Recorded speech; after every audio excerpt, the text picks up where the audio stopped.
और भारत सरकार से आतंकवादियों के खिलाफ बड़ी और कठोर कार्रवाई की मांग कर रहे हैं। लाइव टाइम्स की टीम ने ग्राउंड जीरो पर जाकर कानपुर के लोगों से बात की और उनके दर्द को सुना। सुनिए क्या कुछ कहा लोगों ने। आतंकवादियों ने एक बड़ी आतंकी वारदात को अंजाम दिया और उसमें देश के 28 लोगों की दर्दनाक मौत हो गई। कानपुर का ही एक बेटा शुभम द्विवेदी भी अपने परिवार के साथ, अपनी पत्नी के साथ, जिसके साथ उसने महज 2 महीने पहले 7 फेरे लिए थे, 7 जन्मों का रिश्ता निभाने की बात कही गई थी, लेकिन उस शुभम की भी दर्दनाक मौत हो गई। आतंकवादियों ने गोली मारी और सबसे चौंकाने वाली बात थी कि आतंकवादियों की तरफ से पहली बार लोगों का धर्म पूछकर उन्हें मौत के घाट उतारा गया। लाइव टाइम्स की टीम ग्राउंड जीरो पर है। कानपुर के लोग हैं, आक्रोशित हैं और पाकिस्तान और जो तमाम सारे आतंकवादी संगठन हैं उन्हें सबक सिखाने की बात कह रहे हैं। तमाम सारे लोग उनसे बात करके जानने की कोशिश करेंगे। दादा, कितना गुस्सा है? देखिए, गुस्सा स्वाभाविक है और उस गुस्से से रहा है तो आपको सारा दिख ही रहा है। ये ठीक है कि कानपुर की अपूर्णी क्षति हुई है, एक बालक की नहीं हुई है। कल कानपुर का प्रोग्राम भी था माननीय प्रधानमंत्री जी के तृतीय कार्यकाल में प्रथम आगमन का, वो भी कैंसिल हुआ। ये भी एक अपूर्णी क्षति हुई है, सारे प्रोजेक्ट रुक गए हैं। इससे ये स्पष्ट है कि हमारे प्रधानमंत्री कितने संजीदा हैं कि सारा कार्यक्रम छोड़ के आ गए हैं। और ये निश्चित हम लोगों को विश्वास है कि माननीय मोदी जी के नेतृत्व में इसका जवाब पूर्णतया पुराने तरीके से दिया जाएगा। इसको पड़ोसी देश बहुत अच्छे ढंग से सोच लें और अब तो सारे पड़ोसी राष्ट्र के भी जो अन्य 2 नागरिक इसमें ख़त्म हुए हैं, सभी अब इस बात के लिए, आतंकवाद के विरोध के लिए मोदी जी के समर्थन में एकजुट हो चुके हैं। सबकी संवेदनाएं आ रही हैं। ये इतनी बड़ी घटना है कि 28 लोगों की मौत हो गई और सबसे खास बात यह है कि इस बार लोगों को धर्म पहुंचकर, उनकी पैंट उतरवा कर इस प्रकार की वारदात को अंजाम दिया गया। क्या कहेंगे? ये तो सीधा सीधा ये स्पष्ट है। ये अब उन लोगों को सोचना चाहिए जो अभी भी सेकुलर का चश्मा लगाए हुए हैं, मोटे कांच का, सीसी के पेंदे का जो चश्मा लगा के सेकुलर को लेके बातें करते हैं और जो ये बड़े बड़े दावे करते हैं कि आतंकवाद का, आतंकवादियों का कोई धर्म नहीं होता। तो अब तो ये स्पष्ट है कि जिस तरह से उन्होंने धर्म को पूछ के हत्या की है, जिस तरह से धर्म को पूछ के इस विभत्स कांड को अंजाम दिया है, तो सीधा तय है कि ये जो धर्म है, जिसको वो इस्लाम धर्म कहते हैं, वो वास्तव में धर्म ना होके आतंकवादियों के द्वारा उनका एक समूह है। और वैसे भी जब इस धर्म का शुरुआत हुई थी तो जो मोहम्मद साहब थे जिन्होंने इसको चलाया था अरब की कबीला संस्कृति में, उनकी भी हत्या हुई थी, उनके नवासे की भी हत्या हुई थी। मेरी समझ में और स्पष्ट रूप से एक ये सत्ता हासिल करने का एक समूह था जिसको धर्म का नाम दिया गया। और जिस तरह से पड़ोसी मुल्क, जिसकी आपने पाकिस्तानी की बात की, पाकिस्तान और बांग्लादेश की नापाक साजिशें, अभी जो बंगाल में हमारे हिंदू भाई मारे गए, उसमें जिस तरह से इनका हाथ स्पष्ट रूप से दिखाई पड़ने लगा था, प्रमाण मिलने लगे थे, उस प्रमाण से भटकाने के लिए ये इन्होंने ये घटना कराई है। दादा कह रहे हैं अब आर पार हो जाना चाहिए, तो कितना गुस्सा है आप लोगों में? क्या कहना चाहेंगे? सरकार से क्या मांग करेंगे? भारत सरकार? बिल्कुल, भारत सरकार से ये हमारी मांग है कि जो घटना हुई है उसका ईंट का जवाब पत्थर से देना चाहिए। उन्होंने 27 मारे हैं, हमें 2700 मारने चाहिए।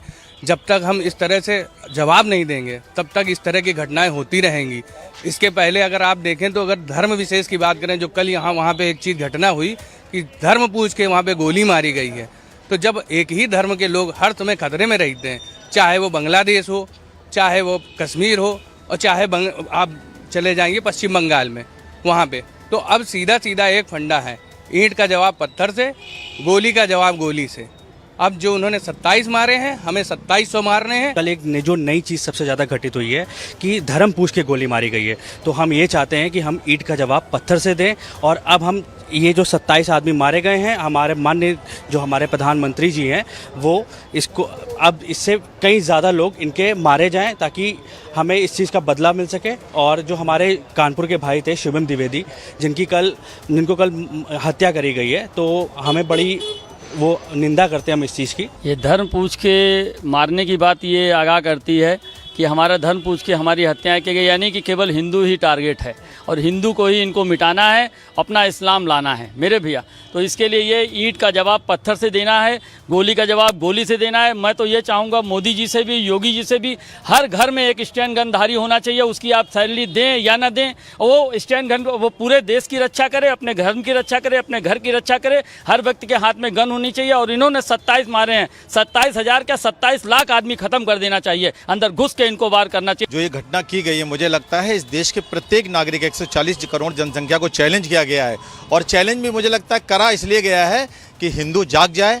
और हिंदू जागने के बाद मुझे मालूम है कि अगर इस देश का प्रत्येक नागरिक जाग जाएगा तो पाकिस्तान जैसे लोगों का नेस्ता नाबूद हो जाएगा। उनको फिर से भारत में विलय करके, और भारत की जो जनता है वो अपने देश का जो एक अंग था वो फिर से पाने की ओर जा रही है। ये उनको शायद मालूम नहीं है कि ये पुराना भारत नहीं है, ये भारत वो भारत है कि तुरंत ईंट का जवाब पत्थर से देना जानता है। इसका सीधा सीधा प्रमाण कि जिस समय घटना घटती है, हमारे देश के प्रधानमंत्री सऊदीया गए थे, उन्होंने तुरंत अपना वहीं पर दौरा रद्द करके वो देश आ गए। और हम सब के लिए सौभाग्य की बात थी कि कानपुर की धरती में उनका आगमन होना था, लेकिन उसको भी उन्होंने स्थगित किया क्योंकि उनके लिए वो 27 जो व्यक्ति की शहादत हुई है, मैं कहूँगा शहादत शब्द इसलिए कि उन्होंने इस देश ने 28 वो लाल खोए हैं जो इस देश में कहीं ना कहीं विकास की राह में बढ़ रहे थे। और इस बात को चैलेंज अगर उन्होंने किया है तो हमारे देश के प्रधानमंत्री उसको स्वीकारने के लिए बैठे हुए हैं। उन्होंने कानपुर का दौरा रद्द करके इस बात को बताया है कि 140 करोड़ जनसंख्या की जिम्मेदारी हमारे पे है और उसको हम निभाते हुए जब तक हम पाकिस्तान को उसकी भाषा में उस जवाब नहीं दे लेंगे तब तक हम भी नहीं बैठेंगे। इस बात को मैं आप तक चैनल के माध्यम से देना चाहता हूँ। बहुत हो चुका, अभी नहीं तो कभी नहीं। ये बहुत अच्छा इन लोग ने मौका हमारे लोगों को दिया है, जगाने का काम किया है। अब हिंदू जाग चुका है और मोदी जी को अब तुरंत इनके ऊपर कार्रवाई करनी चाहिए। मैं तो यही कहूँगा कि अब सर से पानी ऊपर उड़ गया। अब जितना भी हो सके अपना प्रधानमंत्री जी से, माननीय प्रधानमंत्री गृह मंत्री जी से, कि अब इसको ख़त्म कर दिया जाए। रोज़ रोज़ की लड़ाई, रोज़ को वहाँ पे 27 लोगों को जो मारा गया, किसी को ये पूछ के तो नहीं मारा गया, उन्होंने ये देख के मारा है कि आप हिंदू हैं, आप कलावा पहने, आपने उसको मार दिया। ये क्या तरीका है? मैं आपको अपने यहाँ पे अमन चैन से रहने के लिए दे रहा हूँ, आप हम ही लोगों को मारेंगे।